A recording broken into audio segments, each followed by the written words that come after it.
L-Aqda Repubblika qed titlob formalment biex tiġi investigata il-membru parlamentari Rosien Cutajar. Waqt konferenza tal-aħbarijiet il-President ta' Repubblika Robert Aquilina ippreżenta denunzja lil kummissarju tal-Pulizija Angelo Gafà wara li fis-16 ta' Ġunju id-deputat Laburista Rosien Cutajar ħabbret permezz ta' post fuq Facebook li żaret residenza tal-anzjani f'Ħalqormi u qasmet boros tal-plastik trasparenti bl-arinċ u ritratti tagħha stess. Repubblika saħħu li ċar li dan it-qassim ta' ikel sar biksur tat-taqsima 5 tal-att dwar l-elezzjonijiet ġenerali.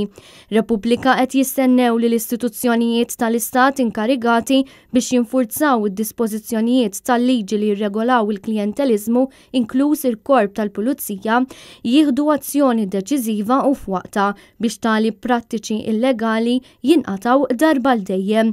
Robert Aquilina saħaq li n-nuqqas ta' azzjoni li kien hawn matul is-snin f'dan ir-rigward hi waħda mir-raġunijiet għalfejn il-korruzzjoni spiċċat aċċettata b'mod mifrux fis-sistema elettorali tagħna.